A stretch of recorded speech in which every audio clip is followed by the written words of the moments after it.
ഞാനിപ്പോൾ കേരളത്തിലെ ഏറ്റവും വലിയ വർഗീയവാദിയാണ് എന്നാണ് മുസ്ലിം ലീഗുകാർ ചില നേതാക്കന്മാർ പ്രചരിപ്പിച്ചുകൊണ്ടിരിക്കുന്നത്. ആദ്യമായിട്ട് എനിക്ക് അതിനെപ്പറ്റി അവർ പറയാനുള്ള ചേതോവികാരം എന്താണെന്നും അതിനു മുമ്പ് ഞാനൊരു ദേശീയവാദിയായിട്ട് പറഞ്ഞുകൊണ്ട് എന്നെ അവർ കൊണ്ടുവന്ന ഒരു കാലഘട്ടം ഉണ്ടായിരുന്നു. ഇപ്പോൾ ഞാനൊരു തീവ്രവാദിയായ വർഗീയവാദിയായി പ്രസംഗിച്ചുകൊണ്ട് നടക്കുന്ന ഈ കാലഘട്ടം തമ്മിലുള്ള അതിൻ്റെ ഒരു ചരിത്രം കൂടി ഒന്ന് പറയാൻ എനിക്ക് ആദ്യം ഒരു അവസരം തരണം. എന്നാൽ ഇത് കേരളം മുഴുവൻ എൻ്റെ നേരറിയണം. ഞാൻ ശ്രീനാരായണ ധർമ്മപരിപാലന യോഗത്തിൻ്റെ SNDP യോഗത്തിൻ്റെ ജനറൽ സെക്രട്ടറിയാണ്. SNDP യോഗം ജനറൽ സെക്രട്ടറി എന്ന നിലയിൽ എനിക്ക് ഒന്നേ പറയാനുള്ളൂ, ഞങ്ങൾ ഗുരുവിൻ്റെ പാതയിലൂടെയാണ് സഞ്ചരിക്കുന്നത്.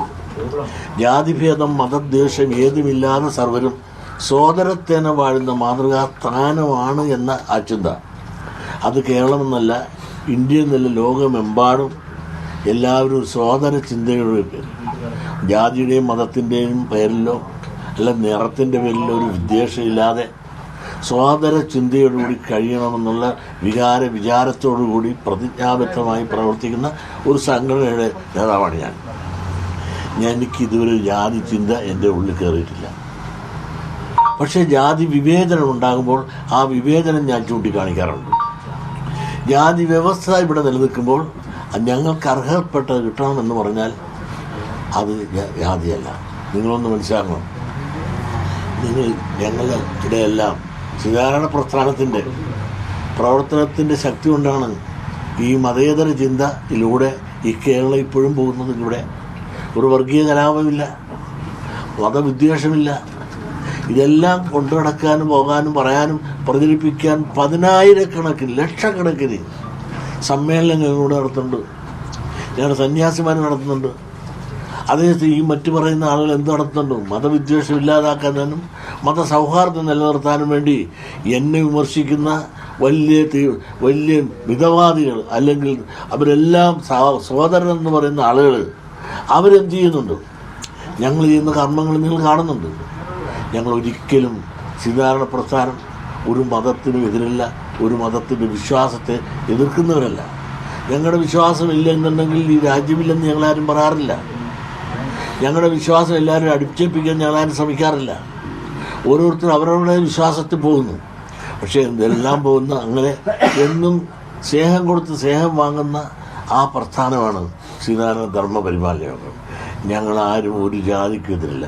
ആ പ്രസ്ഥാനത്തിൽ പ്രവർത്തിക്കുന്ന എന്നെ ഒരു ജാതിയുടെ പ്രത്യേകിച്ചും ഒരു മുസ്ലിം വിരോധിയായിട്ട് കണ്ടുകൊണ്ട് എന്നെ വേട്ടയാടാൻ കൊണ്ടിരിക്കുന്നു ലീഗുകാർ. വേറെ മുസ്ലിങ്ങളിൽ പെട്ട വേറെ ആരുമില്ല, ലീഗുകാർ. മുസ്ലിങ്ങളിൽ എത്രയോ നല്ല ആളുകൾ കിടക്കുന്നു. നിങ്ങളൊന്ന് മനസ്സിലാക്കണം, SNDP യോഗത്തിന് കണക്ക് ആഡിറ്റ് ചെയ്യുന്ന ആരാണ്? മുസ്ലിമാണ്. ഞങ്ങളെ കേസ് മുഴുവൻ നടത്തിക്കൊണ്ടിരിക്കുന്ന ആരാണ്?